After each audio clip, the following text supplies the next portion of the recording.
Okay, everybody, we're actually going to get started because we have chosen a very aggressive agenda. So we want to cover as much as we can. And of course, as we're putting together our presentation, we realized we have a lot to share. So we can go on and on about it. So we're going to get started. My name is Diane Auray, and I am a founder of Empowering Writers, and I'm joined by my colleague, Diane Lazar. Diane Lazar, nice to meet you all. So we're going to be talking to you today about literary analysis and really ways in which we can help you address this. So as we start, I think, Di, did you set up a poll for us? I did. And I will launch that poll. So I'm going to launch a poll. Those of you who have the ability to take it, please do. It's just one simple question, and then we'll go from there. It's really about where you're at in terms of empowering writers. So let's find out.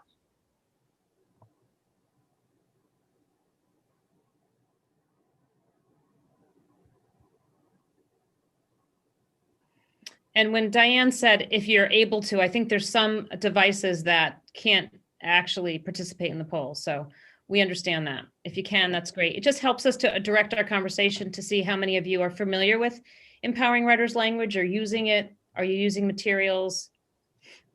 And Day, can you see the results while they're happening? I can, yes. Look at that. Look at that, those results. I know, it's amazing. You guys can't see it. Yeah, it's almost equal for all three of those categories. And those of you who can't see the poll, it really is, are you using Empowering Writers, the Hub, which is our digital resource? Are you using our print materials only, or are you not currently using us at all? And honestly, it's almost equal. Pretty amazing. Okay, good. So we'll keep that in mind as we're presenting, because we're going to be using some language that's sort of unique to empowering writers. So we'll make sure that we're sensitive to that as we go. And then maybe at the end, we can have some time for additional questions if people have questions that they want addressed specifically. So welcome. And here's our objectives that we're going to cover. Discuss the role of annotation and analysis, which is a really key component to getting to the point of literary analysis. So introduce the literary elements. We'll talk about that. Explore inferential and evaluative thinking. Apply knowledge to response to text and ways in which you can make this your own. So as we get started here, a couple of things we thought were really important. One was really to start with the question, and all the time when we look at writing instruction, or sometimes we actually look at when we're looking at the assessment and trying to help a district, we always say, okay, what does the assessment ask for? And let's work backwards. What do our students need to know? So let's look at the literary analysis task. We just blocked out two examples.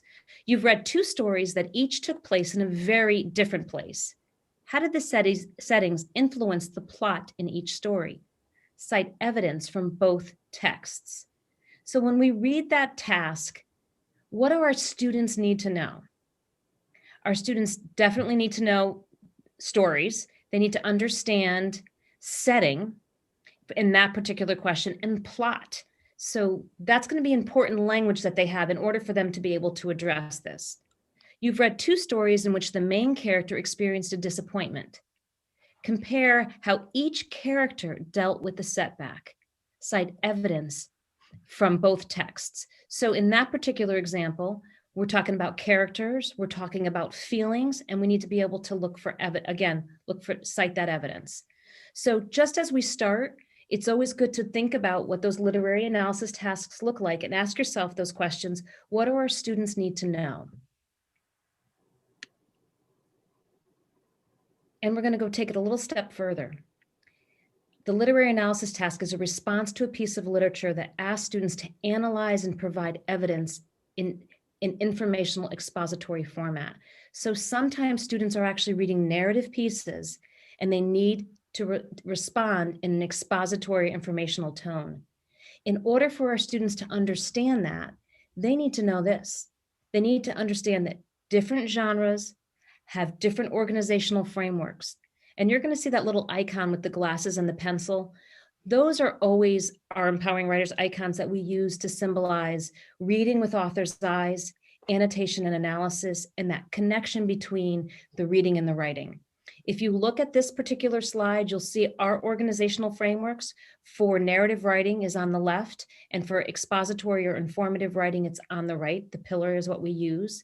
So always when we start, we make sure that our students understand that. Our methodology is important, and I'm going to tell you why. What happens with this literary analysis, these literary analysis tasks, and our ability to affect the instruction with our students is we have to build common language and assured experiences. And the only way we do that is really through a methodology which allows us to introduce and define skills through the use of published texts. So we always do that. We always start out with our literature. We always make that reading-writing connection. We model, which is our turn to build language for students so they can see exactly what we're asking. We would never give our students a literary analysis task without having modeled it first. So what does that look like? How do I actually answer this? And then the guided practice is when our students really try it on their own. The fact that we build common language and assured experiences allows for really effective peer conferencing because we all have that language. And then over time, what we're going to see is application of particular skills.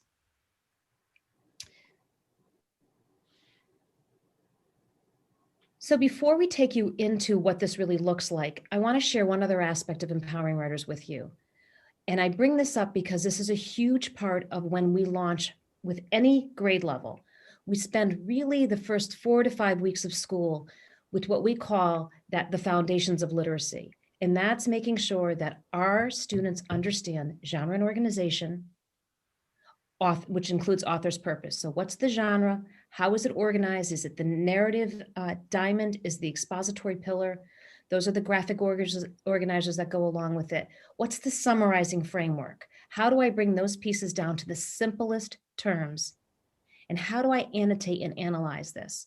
Why is this so important? And I want you to see that whether I'm teaching narrative writing or I'm teaching informational writing, the core of this is important to both. Because eventually what will happen is I'll move into informational writing and I'll teach discrete skills. I'll move into narrative writing and I'll teach discrete skills, both of which I want my students to generate, both of which I want my students to be aware of if they're not generating it. But in order for our students to begin to read with author's eyes, to be effective writers of generative writing, and to be able to respond to text, they need to understand really that foundation. What does that mean? What is genre and organization, the graphic organizers, the summarizing frameworks, and the annotation analysis? And we say this and put this right up front because as we introduce you to the skills that we use now, I want you to understand that we have built this base for our students to begin with. So with that kept in mind, I'm going to show you what annotation and analysis looks like. And when we first start, it's as simple as, this is for narrative stories, label the title. What genre does the title hint at? So that my students can see a title, they're going to say this is narrative, circle the entertaining beginning, identify the technique the author used and write that down, find elaborative detail describing the setting, notice where that is. And basically what we do with annotation is we take them through that diamond, which you see at the bottom of your screen right there. And we have them pick out the elements and label it. As they start to understand the function of story and how it moves, we begin to layer the instruction with deeper comprehension.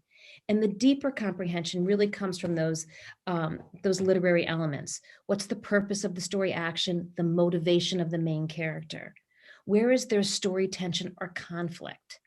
Can you identify the theme and highlight parts of the story that indicate the theme? So that's where we go a little deeper. That's why we start that. Because initially we start out with really the very basic, here's the diamond and let's identify those parts. And then finally, let's summarize this through the summarizing framework, which is this story is about, the problem or experience was, the problem ended or concluded when. So that's what the annotation analysis looks like in theory. So what we would be doing is we'd be taking our students through that. We'll show you an example of that in just a moment. And we'll walk them through each element, guiding them through that, not expecting for them to be able to do that initially independently at all. And now let's take a look at the literary elements. So just at a glance, and notice we have those glasses and that symbolizing the fact that this is that reading-writing connection. We have the character and the point of view, the setting, the plot. These are basically the building blocks of story, the motivation, the conflict, the theme. So we want to introduce our students to the literary elements. How do these work throughout a story? In order for them to be able to respond to text, they need to be able to identify these. These are going to be, their ability to identify this will be the starting point for them to be able to find the evidence. So here we have the characters. The character is the point of view. Readers see the story world through the 5 senses and the perspective of the main character. Oftentimes that main character tells the story, first person, third person, so there's the tenses that come up. So this is one of the key literary elements that we want to point out to students and introduce them to. Then we have the setting, the time and place where the story happens. And this can also set the mood of the story. It could be a weather. It could be based on the weather, the culture, an historical period. So how is a story built and what's it built around? And how do stories depend upon the setting? And then we have the plot, the sequence of what happens in a story. The main event, the adventure, and really the plot really begins in the beginning and goes all the way through the story. And we'll see that in another visual that we've put together for you. Then the motivation. So really, why is the story taking place? What is it that the main character wants to have happen? And that's a really important part of the story for kids to understand. What does that main character desire or want or believe? Because many times in narrative stories, it's all about how that main character grows and changes. And what is the motivation for that growth? And then challenge the main character must overcome to get to what he or she wants. Because oftentimes in a story where there's some story tension, there's a conflict. So what drives that? And that's going to also build a little suspense and cause the tension that goes through it. And then throughout the story, we're going to have a theme that runs through it. And the theme is really the big idea, the underlining, controlling idea that drives the entire story. And what the character learns, it's going to drive the plot. It's oftentimes a part of a literary analysis question that we ask students to look at. So as we teach students these particular elements, once they have learned the writing diamond and elements of the diamond, you can start to see where those literary elements fall out in the organizational structure. So take a look on the right-hand side. What you're going to see is our summarizing framework.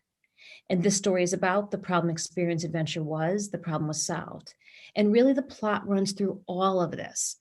But if you look at how we color-coded this, the character, the setting, and the motivation often gets presented right up in the beginning. Throughout that main event, there's the problem or the adventure, the conflict and that story tension. And then in the end, somehow this gets resolved in a way that our main character has grown and or changed. And that is all wrapped around the theme.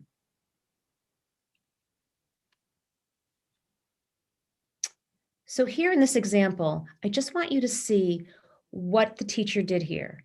This is called the Nutty Squirrel, and this is an example of annotation. And in this particular example, the author has gone through and annotated for all the parts of the writing diamond, just showing students that let's take a look at this. Here's the beginning, here's the main event, here's the ending, and look at the elements that help pull the story together. Now, in this particular example, the Nutty Squirrel, you know that the author's purpose is to entertain, the main character is the squirrel, and you have the setting, which is the backyard, and the problem is he's tired of eating acorns. Good problem for a squirrel to have. And then as we go through this, we can see how this was all annotated. This is what the annotation process looks like. Now, many times teachers will say to us at the beginning of the year, spending a lot of time annotating, and we haven't started writing yet. And that's absolutely true, because this is the foundational work that's necessary until our students could put the pencil to the paper. Understanding author's purpose, learning to read with author's eyes, so that when we actually go to the task of writing, they can clearly understand how a narrative is organized or how an informational piece is organized. And the other part about it is this. Throughout our curriculum, across all content areas, our students are interacting with text. We want to make sure every single reading experience is an opportunity for them to understand author's purpose and interact with text in an effective way. The best way to do that is to have a literacy launch in the very beginning of the year where kids clearly understand the difference between narrative, informational, opinion writing, and depending upon the grade, even argumentative writing as well. So I'm going to turn this over to Di for a few minutes. And Di, let's take a look at how we would apply this using literature. Thanks, Daya. So one of the things that I love about the annotation and analysis process is to really think about it this way. I'm going to use stories that we read naturally in my classroom. Every story, every text that we read in my classroom is an opportunity to review, reinforce, and continue that process. So when you're in this literacy launch early in the year, you want to make sure that you're constantly putting that process in front of students. Ultimately, you do want them to be able to assimilate that and then apply it to their own independent reading. So let's take a look at what this might look like in a picture book, which is a little different from a full text.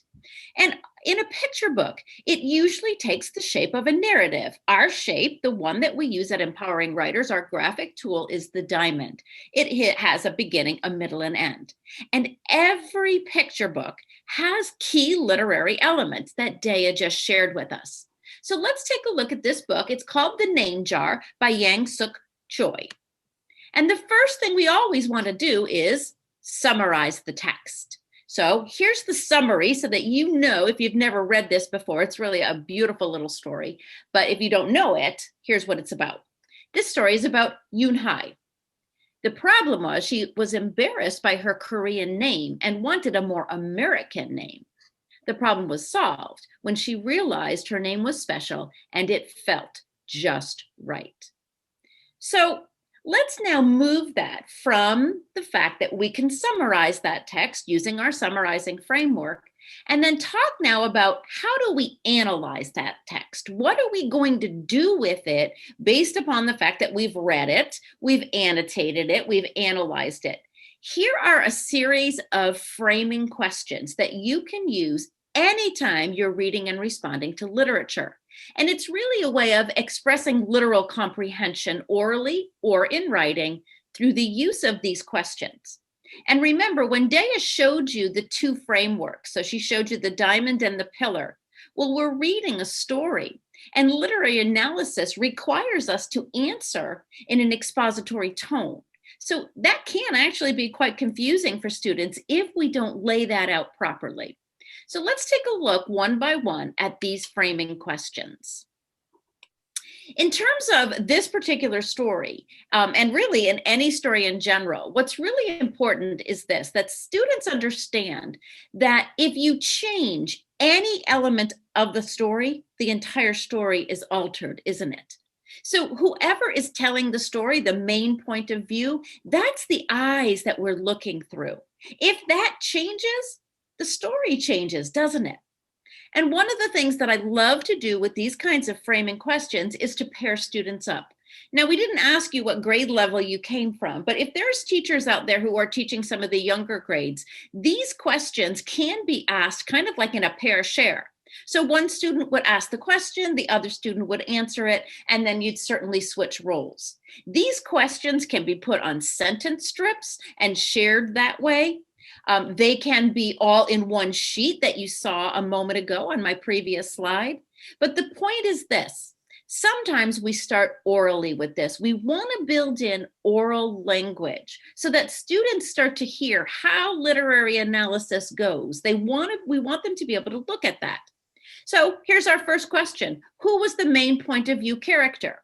Now, the other thing that's critical is that we want to turn the question into the response. So basically, that's just to turn the question around. You've all done that as a reading strategy. And now we want to share that in a full sentence, not just a phrase. So the point of view character was Yoon Hai. What was the setting? And then if you're doing a pair share, the other student would say the setting was the school or the neighborhood. What was the problem or adventure? The problem was that she was embarrassed by her Korean name. What was the main character's motivation? Meaning, what did the main character want? The main character's motivation was to be more American. And then what was the conflict in the story? And oftentimes a conflict can be either an external conflict, like something comes at you, like the weather maybe. Sometimes it's an internal conflict. It's something that's going on internally that's bothering you. And in this story, it is an internal conflict. The conflict in the story was that her mom and grandma had chosen her name especially for her. The theme of the story? The theme of the story was to eventually accept yourself. So notice all we're doing is we're taking those framing questions one by one. We're answering them in full sentences. And of course, when we're doing it orally, we can do it that way with our sentence strips, with cards. But how about when it's time to write? What would that look like when it's time to write? And I always call this kind of like the book report, right? Here's what it sounds like. In the book, The Name Jar by Yan Suk Choi, the main point of view character was a girl named Yoon Hai. The story took place at a school in the neighborhood. The problem was that Yoon Hai was embarrassed by her Korean name. The main character's motivation was that she wanted to be just like the American children. The conflict was that her mom and grandma had picked her name out especially for her. The theme of the story was accept yourself. What are you noticing about this particular response? It's fairly comprehensive, but here's what I see. I see that the student has simply just reiterated, right? Taken the question, turned it around, and just wrote it simply. The problem was, the main character's motivation was, the conflict was, etc. And so when we see writing like that, all of a sudden we think, that's not exactly what I'm looking for, am I? So how do we take it from this very simple, what I call the book report, to the next layer of response? Well, let's kick it up a notch. And by doing that, what we do is we offer students some sentence starters. How can you frame up your thinking? That's all a sentence starter does. We offer that at Empowering Writers all the time. You'll see them in every one of our books, in almost every lesson. There's a sentence starter offered so that students can begin to frame up their thinking. So let's take a look at this very same piece. And we're just going to take one of those literary elements. The element we're going to use is, what was Yoon Hai's conflict? And here's the simple sentence. The conflict was her mom and grandma had picked out her Korean name especially for her. Well, what would that look like if we added a sentence starter at the beginning? Let's take a look at how we can improve this sentence. The reader discovers that the conflict Yoon Hai has is that her mom and grandma had picked out her Korean name especially for her. Well, that adds a layer, right? And that's really what we're talking about. We're going to continually add layers to this so that as students develop, as they mature, and as we practice this, they begin to do this step by step. So now, again, that's not a bad sentence. We've got a little bit more there, but how about we add some of the detail that we're looking for? So here's what that might look like. The reader discovers that the conflict Yoon Hai faced when trying to come up with her own American name was that her mom and grandma had picked out her beautiful Korean name, especially for her, and it had deep meaning. So that just adds another layer. So notice we've taken this very simple sentence, we've pumped it up with a sentence starter and then added some details. And these are details from the text.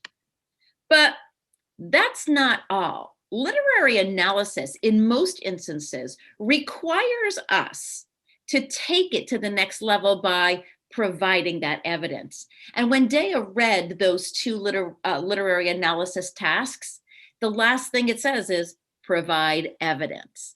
And here's something that's really interesting. Kids don't know how to do that, do they? They sometimes think they're doing it, but they're pulling information sort of that doesn't make sense. So we've got to teach them what evidence really looks like and then move beyond that very simple response that I shared. So here's how we're going to learn to do that. Same question, what was Yoon Hai's conflict? Now we have to provide evidence to support your ideas. So we go back into the text, and this is where we can create some learning stations. And what I did was I pulled out one page of the text, because here's something else that I know about students. You give them a full text, and what happens? They can't find it. They have no idea where it is. But give them a paragraph, give them a page, much easier for them to be able to find the evidence that matches that question. And then once they do that, they can put a star next to the evidence in the text, or if it's in a book, you can also have them just put a little sticky note right in that book.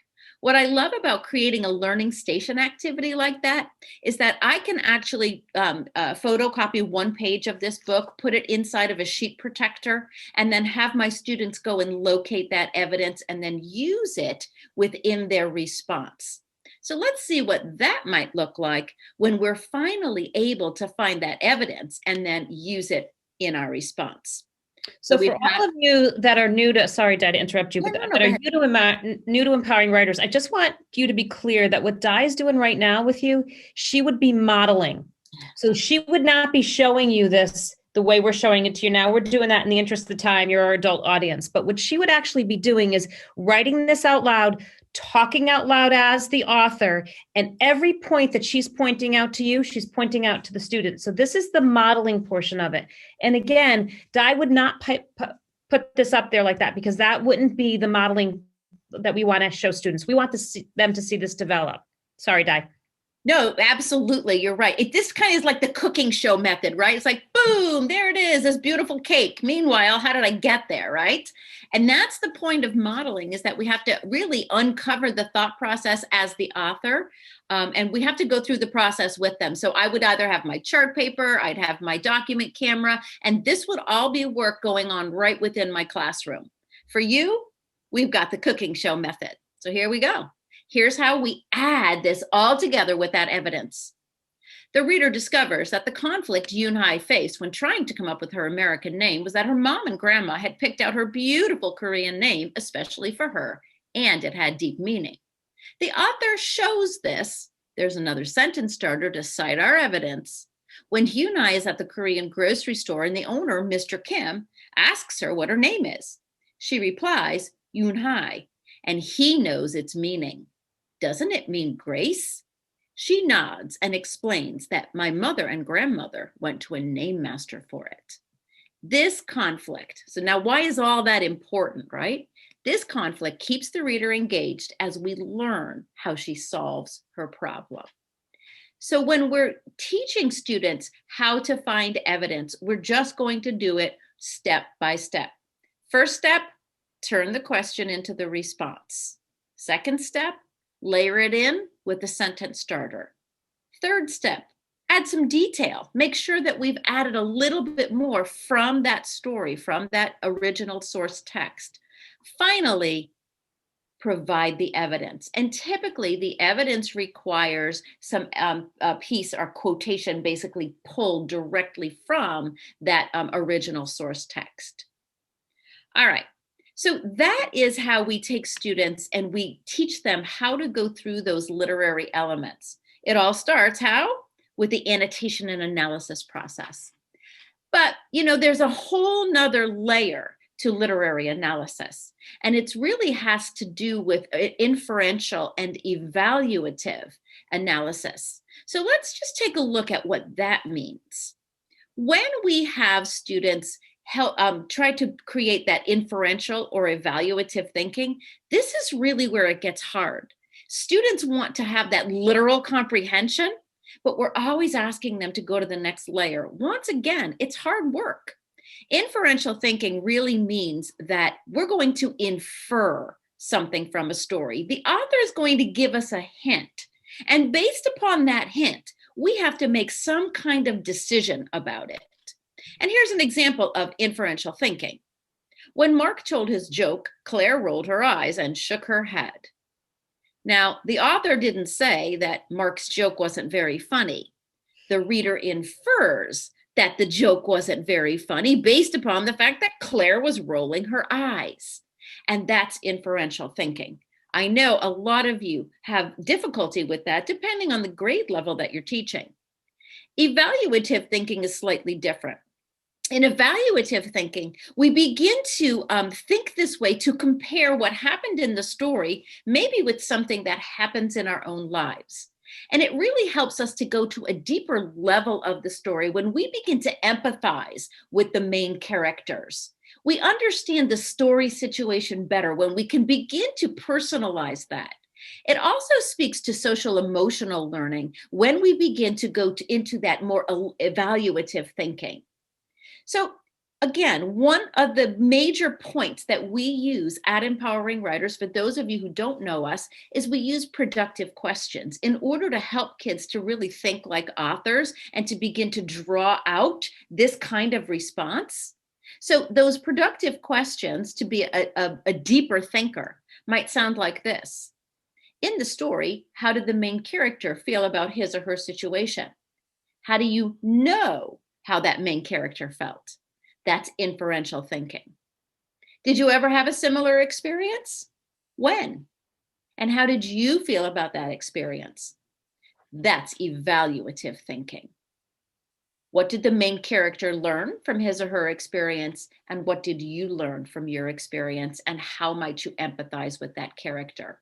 So once again, we're going to ask some productive questions, help students to think through these questions, and then provide sentence starters in order to frame that thinking up. So we have a couple of really great lessons of the month. And those of you who don't subscribe to our lessons of the month, this is one that's archived on our website. You see it right up there, and you can just kind of take a little snapshot of where this is in the blog. And at the end, I'll make sure I go to the blog and I'll put that in our chat box so you can always get this lesson plan, because I think you're really going to like it when I show it to you.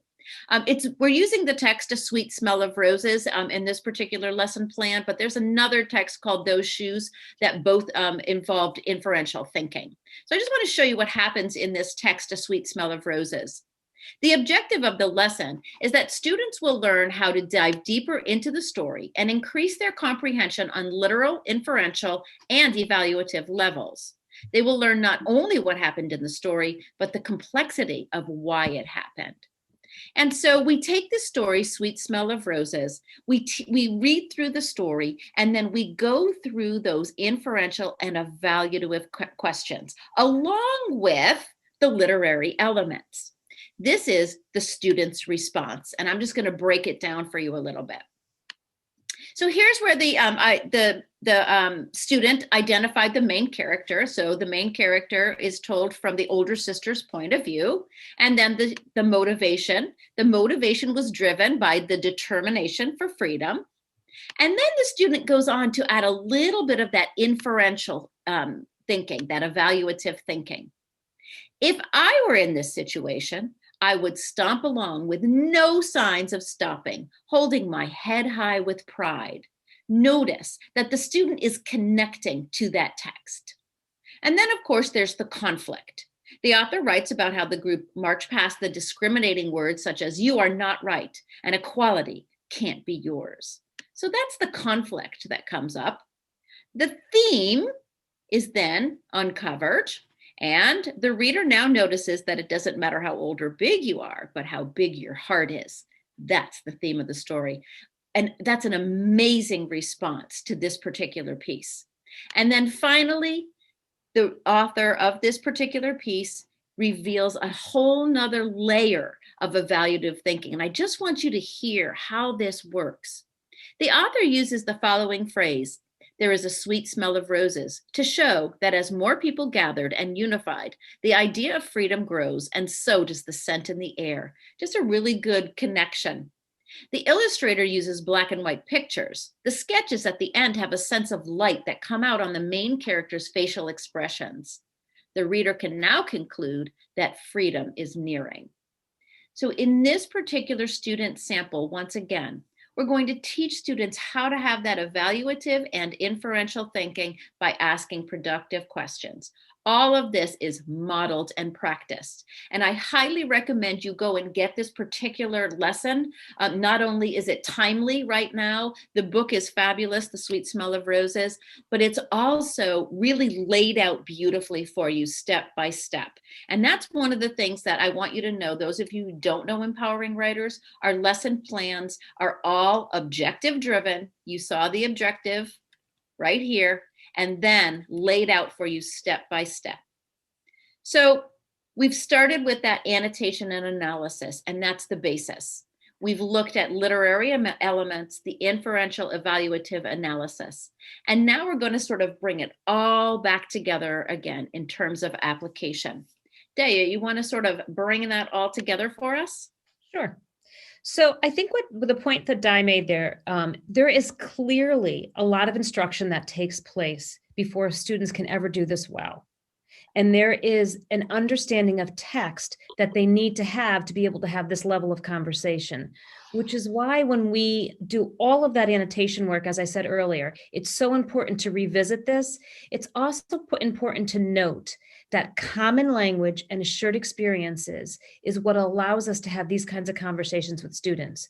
So as we're working through this level of detail with our students, we've talked about it in many realms. We've looked at literature, we've summarized literature, we've talked about this orally. I know Di said in the very beginning, this can be done orally, absolutely. And depending upon which grade levels you're talking with, it makes even more sense to do it that way. But what really is important is to circle back around to this and recognize that with the understanding students have, they are able to dive deeper into text. And I'm going to tell you that from my own experience in my own classroom, I used to look at what I needed for my students to do and just ask them to do it.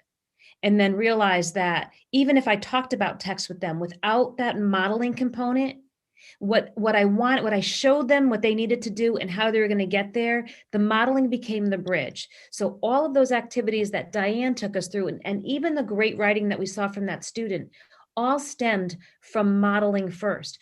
Us talking out loud as the author, asking those questions, solving our own problems by using those sentence starters and pulling that language together, which we know they don't have. From there, and from this point, I am free to move in any direction. And I want to point that out because we are all in an industry where the assessment is out of our control. And all of a sudden we're teaching, and the assessment changes. And what I always have found fascinating, we've been doing this for 23 years and we've been through a lot of assessment changes, is that our approach to writing instruction has not changed.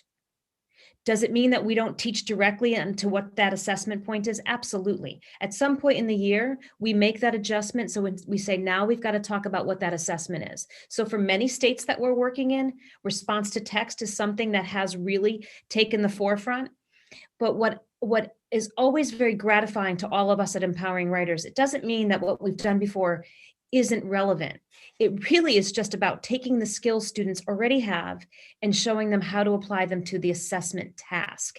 And that's why this response to text is really right up our alley, because all of this annotation, analysis, understanding what authors do allows our students to take the skills they had to generate writing and now use them to respond to text.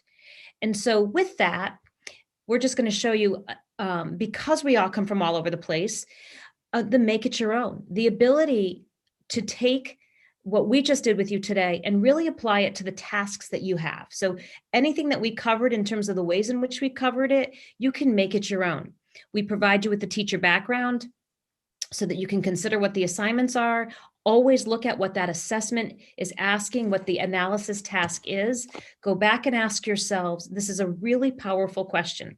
What do my students need to know to be able to answer this well? And as you start to really look at it, it's going to be much deeper than they have to understand setting. They have to understand narrative. They need to understand expository. They have to understand the power of the setting. They need to know how to look for evidence. They knew how to respond in an expository tone. When I start to look at tasks at that level, I can see what my students need is really all that foundational work that I'm going to build at the very beginning. Di, I know we talked about Thank you. I was going to say those anytime and always with all text experiences. So all of the work that we do, we love to say as soon as we teach it, anytime our students are in front of text, it's always going to be in an interactive way. And it's going to be in a brushstroke. I'm not going to take them out of their science text and start teaching a writing lesson. But what I'm going to do is I'm going to take the skills that they know for looking at informational writing and really have them quickly summarize that science text based on the conversations that we've had. Di, we have talked about making this available to them in our, when we send them the follow-up email. So the make it your own and the literary analysis task will include, and I believe we might have some sentence starters that will include in that well. So you'll have that, the ability to download that. So I wanted to give you a few minutes to ask any questions that you might have, and then I'm just going to wrap it up with the key points to remember. Anybody have a question?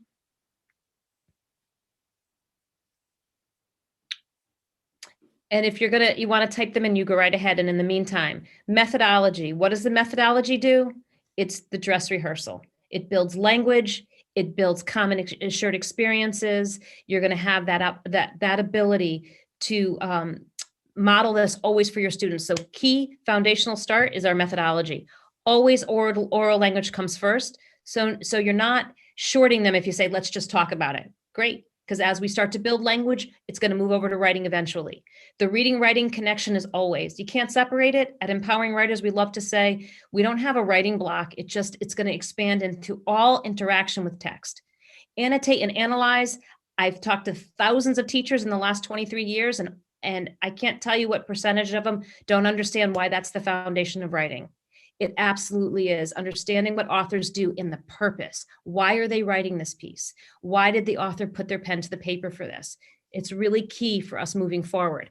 Summarizing frameworks for reading and writing. All of our summarizing frameworks that we use, and they're pretty basic. Everything for narrative is the same. Informational is the same. Opinions the same. But it's also the same. So it's a summarizing framework and a pre-writing plan. They go hand in hand. Clear objectives for focused instruction. We never, ever say, just write. We always have an objective that we want to accomplish before our students put the pen to paper. While just writing, someday when they become strong, skill-based writers, they can just write. But initially, without that foundational work and those skills, they can't just write. We always break those complex tasks into manageable pieces. Di actually modeled that beautifully for us. When she went through that and said, first, we're going to turn the sentence around. And then she layered that instruction. Depending upon the grade levels you're working with, you're going to break it down to what kids can manage. You are going to use guided practice always. We try it, they try it. We try it, they try it, along with that. Gradual release, specific productive questions so that we can get students to be able to really generate the kinds of responses we're looking for. We always provide sentence starters. Some people say, well, when do you not? Well, we don't when they don't need them. But for the most part, we always have them there for them. So they have the language of authors. And lots of times we have students give us sentence starters that they want to include in the list. Consistency, common language is key to really scaffolding writing instruction, and vertical alignment. So kids can move from one grade level to the next and build on what they've learned along the way. All of this builds common vocabulary, which allows for very productive conversations with students, as well as valuable feedback. So with that, I know, Di, I'm sure you've been monitoring the chat box and people asking questions. We are actually going to, this is a recorded session, so we will share the recording, so you'll have a little bit of time to tap into it if anybody wants to. We'll send a couple of our handouts along that we'll pick out that they want to see, which will go with you. Any other questions? Did we miss anything, Di? Well, Peggy asked if we share the PowerPoint and slides. We don't share our PowerPoints typically. They are all our property. So what we do though is we're going to give you the recorded version of this, and you're welcome to review that at your own leisure. You know, you can stop it and take notes and etc. So you can do that. So Peggy, unfortunately, we don't give you all of our slides. We do, Ivy, have a recommended list of children's literature. Excellent question. I'm going to type in our website. It's www.empoweringwriters.com. And if you go to the teacher's toolbox, you will find our literature connections. Good. Any other questions? So we love to be sensitive to the time in terms of our start and end time. But what we'd like to actually do, because I did notice that there was quite a few of you who are not familiar with the hub. Thank you all for coming. Everyone's free to jump who wants to jump. We're going to just take an extra 10 minutes and just show the resource on the hub. The hub is a digital version of the resource that's printed, but it has a lot more tools in there that we want to share with you. So Di, would you mind just jumping into the hub? And then feel free, if anybody needs to jump, go right ahead. Anybody interested in seeing the hub, you're welcome to stay on. We just want to show you some of the lesson plans and some of the tools that are available to you. So this is our hub. It's our digital resource center.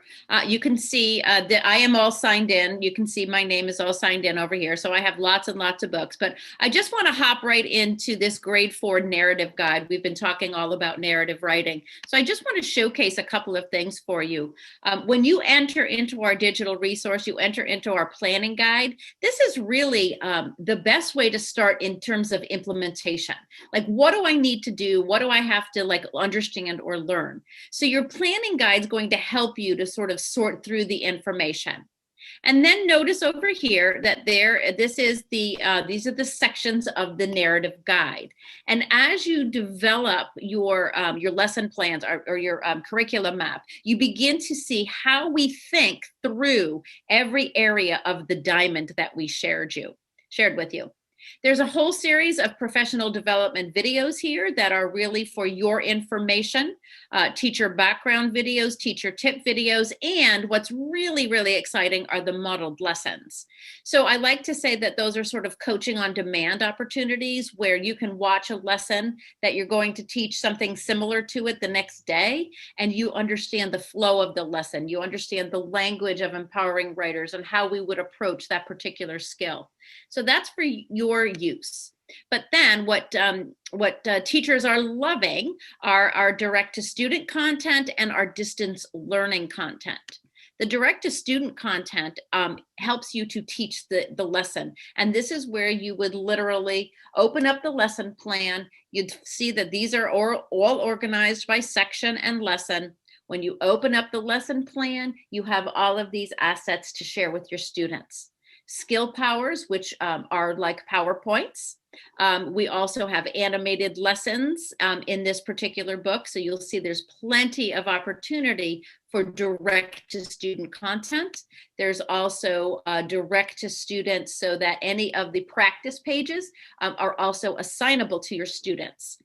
The distance learning list. This is a series of Google slides that we have curated since the pandemic hit almost a year ago. We began curating Google slides for you to, again, push out to your students. They are interactive. They give you step-by-step directions. They show your students exactly what's expected of them. And we have them for many of our different skills.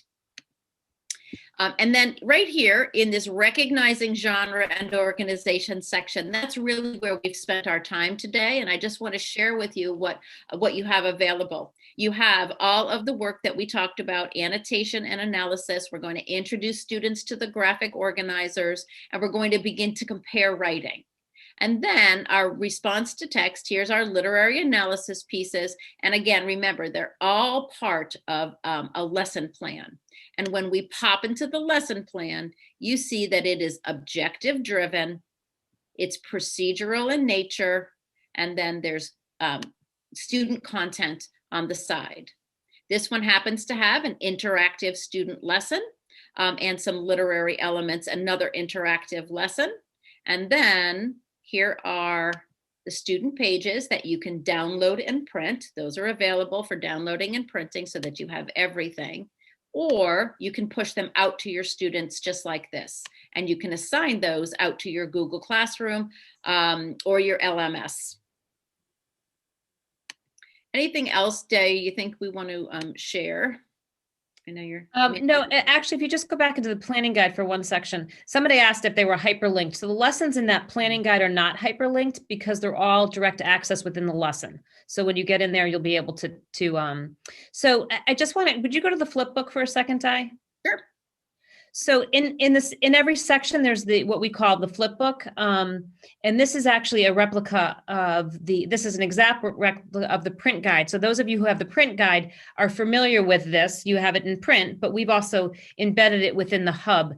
The reason why it's here is because it allows anybody who would like to sort of flip through the lesson and get a whole sense of the movement of the unit really easily.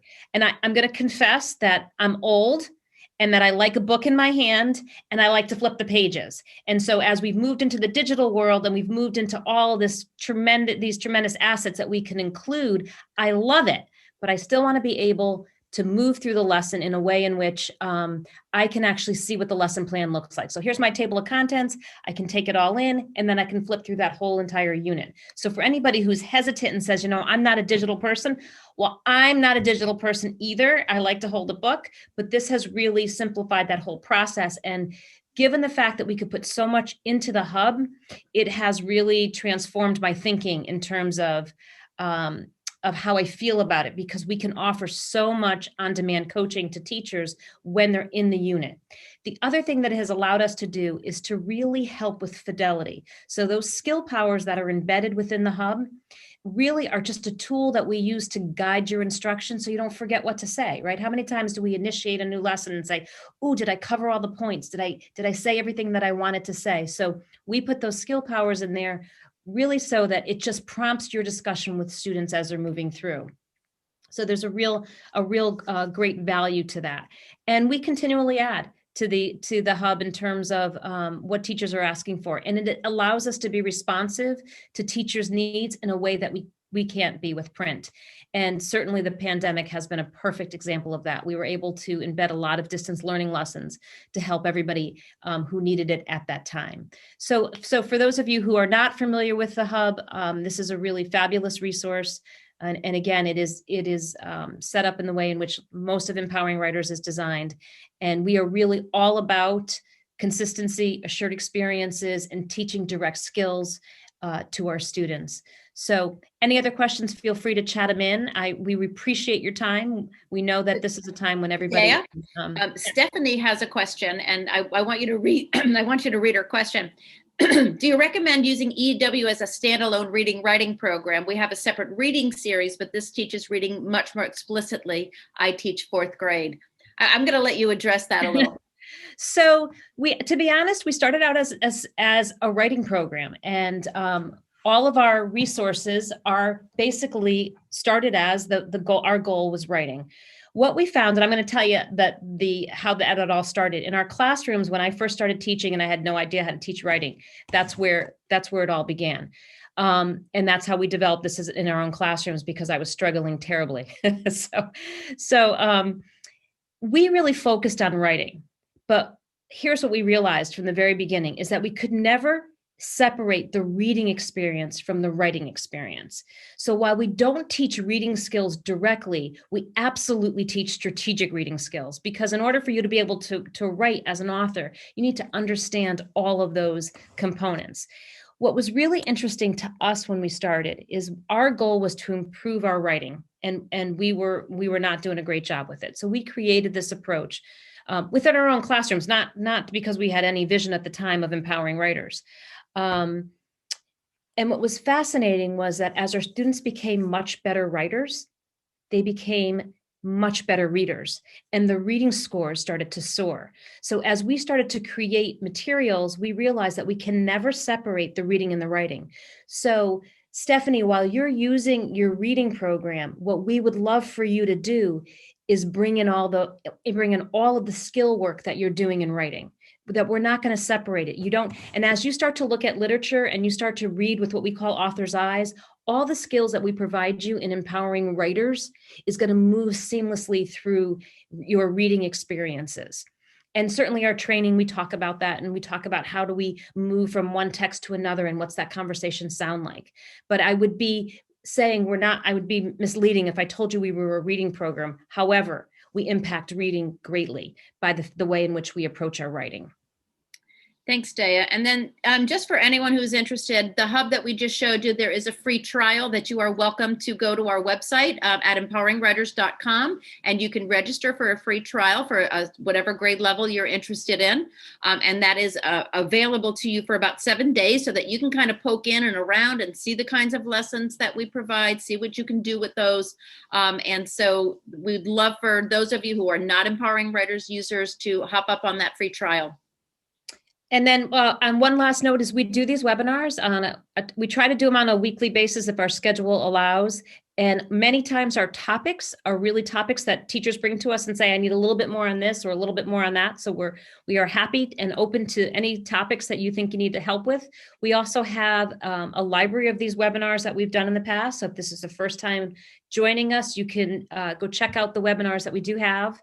They are available. We have a YouTube channel. That's one place you can find them. You can email us directly. We might be able to send you a link to that.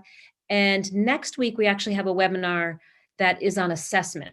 I can't remember the title of it exactly, but it's on assessment. Di, do you remember the title? Preparing for assessment? I think assessment. Preparing for assessment. So one thing that I like to say about empowering writers and about assessment is this. I happen to live in Connecticut in a state where we had to write to a prompt, and everybody always was like, oh, we got to get ready for the prompt. We got to get ready for the prompt. And everybody would be teaching really for whatever the assessment was. I always say we have two jobs as teachers. One is for us to teach our students to write well. The second part is to take the assessment, and they are two entirely different skills. So we spend a fair amount of time teaching our kids how to write with the basic kind of conversations we just had with skills that we teach directly. At some point in the year, we really say, okay, now we got to look at what the assessment is and teach our students how to respond to that. And that's what we're going to be talking about next week is what is the assessment? How are our students going to respond to that? Whether it's 26 lines, whether it's a response to text, or in my state of Connecticut, our students had 45 minutes. So our kids actually had a time issue. So they had to be able to respond well in a short period of time. So that's what they have in Arkansas too. They have a yes. time period in Arkansas. I think they were even 40 minutes, if that's possible. Some of the older grades had 40. That was a challenge. So we really look at those challenges and say, okay, how do we do that well? And the happy news about that is we lived through classrooms where we had to do that, and we've come up with solutions in ways that which we have seen students be very successful. So. And then final note too, we do have full day or full virtual workshops. Those are 6 hours. We have them as live presentations via Zoom, but we also have them as recorded presentations. So anyone who just wants more information, head up onto our website and you will be able to find all that information there. And you guys are awesome. Thank you so much for your time, for tuning in, for listening, and please be in touch if you need anything. We're always happy to talk to teachers. Thanks, everybody. Have a great evening.